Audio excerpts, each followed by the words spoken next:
Hello there and welcome to the Drowsy Dragon for a full preview of all the mounts coming in patch 12.1 that have been discovered so far, and we'll take a look at where they all come from as well.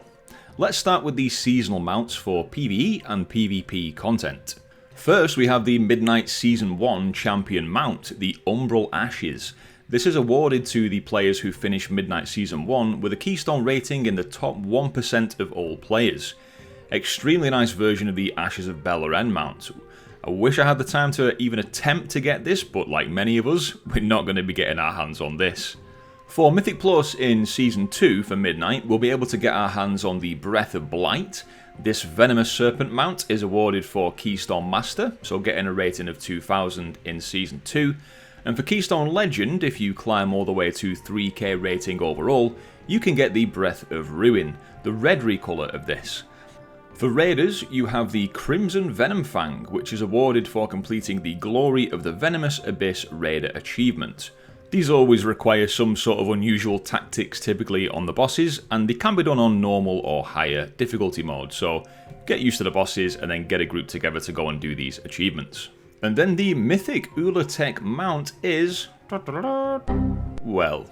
It's the Primeval Skyfiend, but this is what it looks like right now. So as you can see, it doesn't have its skin applied quite just yet, but at least we can see what model it is. So it's one of these two-headed venomous flying snake worm things. But I can imagine we'll get a pretty nice skin on this when it does get updated. And then regarding delves, we've got a new delve nemesis boss in Season 2 called Aztarek, and defeating him solo will reward you with the Apothic Soul Crusher. Now this is going to be tied to the double question mark difficulty version. I do love the colour scheme on this one. And also related to delves, you've then got the Corroded Soul Crusher. To get this, you just need to get your Delver's Journey to rank 5 in Season 2 of Midnight, and then head to the Delver's headquarters and buy this from Telemancer Astrandis for 10 Voidlight Marl. For PvP players, your Vicious Saddle mount this time are the Vicious Lightbloom Boars. You can see the Alliance version here, and then the Horde version here. So the Season 2 Gladiator mount is the Venomous Gladiator's Goredrake. Very fitting for the theme of the patch. We do have two new mounts that are related to Prey, because of course there's going to be a Season 2 Prey journey for this next season of Midnight. So first up we've got the Prey Hunter's Courser. So you can buy this for 2,250 Remnants of Anguish, but before you can buy it you do have to get your Prey Hunter's Journey to level 10, so all the way to the top in Season 2 of Midnight. The next mount's a little bit more mysterious in terms of acquisition, so this is the Hexflame Reaver, another fell or venom looking mana worm. Now this is dropped from Ral Kalar, who appears to be tied to Prey again. There is an achievement called 1-2 Ral Kalar's coming for you, and this guy doesn't seem to be one of the new prey targets himself, so I'm wondering if this guy has a chance to ambush you during a prey hunt when you're doing one of those on the Coiled Isle, and if he does, then killing him should drop this mount. I might be wrong here, but this does kind of line up. For this next mount, the Amani Hex Bear, we don't actually know the source for this one yet, but it could come from a questline on the Coiled Isle. I will share more details as we find out, but with the story of this in the item text, saying that it's trying to redeem itself by fighting for the Armani Trolls now, I'm pretty sure we'll find more details about this soon. Then, apparently coming to the trading post, we have the Crested Leaf Mimics. You've got the Aqua, Burnished, Verdant and Violet versions, and you can see them here in that order.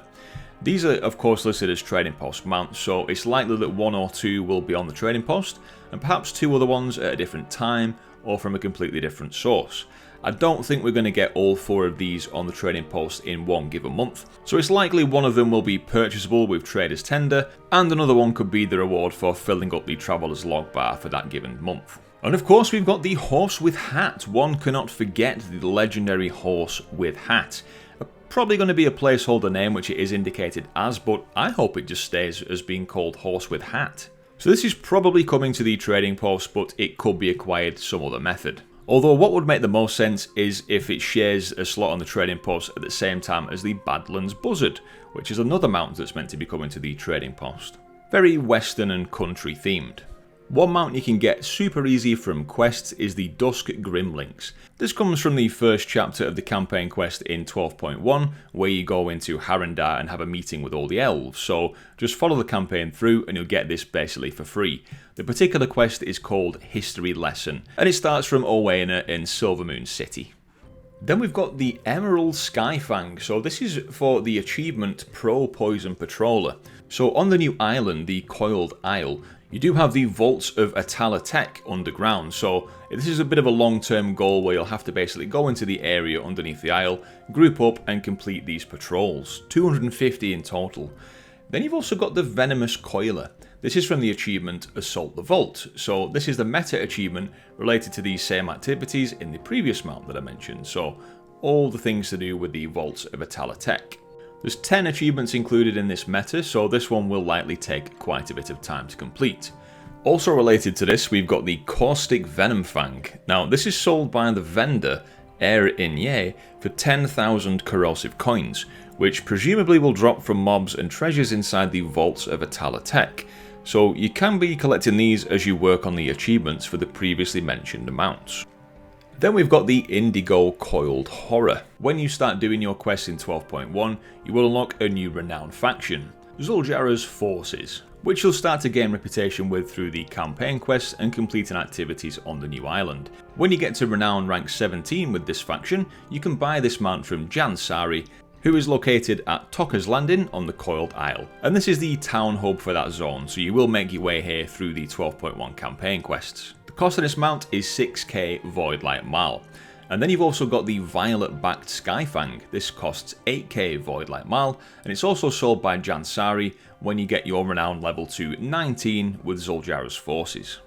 And next we've got the Writhing Brood, so a slight spoiler warning here about the new dungeon. If you don't want any dungeon boss spoilers, please skip to the next mount, using the chapters on the video.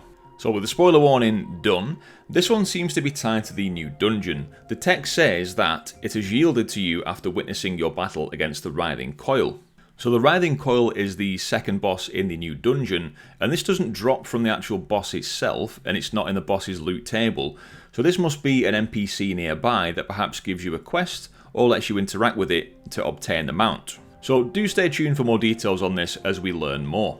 And then we've got the Spirit of Tok'Jara. Now this is another mysterious one. It's stated as a placeholder mount, and no one currently knows where this comes from, so we shall await more information, but if you have any speculation, do let us know in the comments. And finally, for new mounts discovered on 12.1, we've got the Pygmy Owl.